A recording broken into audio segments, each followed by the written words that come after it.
अवामी राब्ता site Twitter और भारतीय हुकूमत के बीच इन दिनों तनातनी चल रही है। हुकूमत की तरफ से जहां ट्विटर के लिए एक खत तहरीर कर दिया गया था और उसमें चंद ट्विटर अकाउंट्स को बंद करने की बात कही गई थी, वहीं पर ट्विटर ने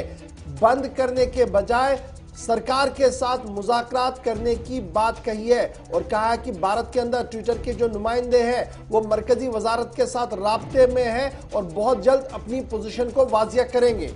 और इस बीच सरकार की तरफ से जहां पर पहले ही ट्विटर से कहा गया था कि 1100 से ज्यादा, जो कल भी हमने आपको बताया था कि अकाउंट्स को ब्लॉक किया जाए जो मुल्क के अंदर गलत अफवाहें फैला रहे हैं, लेकिन मुल्क में ट्विटर अकाउंट्स को लेकर ट्विटर ने आप वजाहत की है कि वो सरकार के साथ बाकायदा एक कमेटी तश्कील दी गई है जो आईटी वजारत के साथ साथ वजारत कानून के नुमाइंदों के साथ भी मिलेगी, मुज़ाकरात करेगी और इसके लिए बाकायदा एक टीम तैयार दी गई है जो यानी भारतीय सरकार के साथ, मरकजी सरकार के साथ अपनी गाइडलाइंस शेयर करके बताएगी कि उनकी तरजीहात में क्या शामिल है। लेकिन आजाद राय ट्विटर की तरजीहात में शामिल है, यह भी साफ कर दिया गया है। इन सब के बीच में मुल्क के अंदर जो 1178 के करीब ऐसे अकाउंट्स जिनको बंद करने की सरकार ने फौरी तौर हिदायत दी थी, हुक्म दिया था, उस पर फिलहाल बातचीत जो है वो शुरू की जाएगी। लेकिन अभी इब्तदाई मरहले में यह कहना मुश्किल है कि 1178 ऐसे अकाउंट्स जिन पर मुख्तलिफ इस तरह के जो कंटेंट है या तहरीरी ऐसा मवाद था जो काबिल एतराज था, उसको बंद करने का, ब्लॉक करने का जो सरकार ने हुक्म दिया था,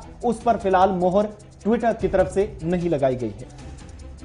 ट्विटर की तरफ से साफ कर दिया गया है कि रविशंकर प्रसाद और दीगर लोगों के साथ जो है वो मुज़ाकराती अमल शुरू किया जाएगा ताकि एक वजाहत ट्विटर की तरफ से हुकूमत के सामने रखी जाए। और लगातार हुकूमत की तरफ से कहा गया था कि ये ट्विटर अकाउंट जो लगातार एक लंबी फहरिस्त सरकार की तरफ से दी गई थी, उनसे ये कहा गया था कि ये मुल्क मुखालिफ सरगर्मियों में मुलविस है और इनके ट्विटर्स को ब्लॉक किया जाए। चंद घंटों के लिए कुछ ट्विटर्स को ब्लॉक कर दिया गया था, बाद में अनब्लॉक किया गया, जिसके बाद अब ट्विटर और मरकजी हुकूमत के बीच सीधे सीधे रस्साकशी दिख रही है। और अब देखना होगा कि मुज़ाकरात क्या आगे बढ़ेंगे या मरकजी हुकूमत अपने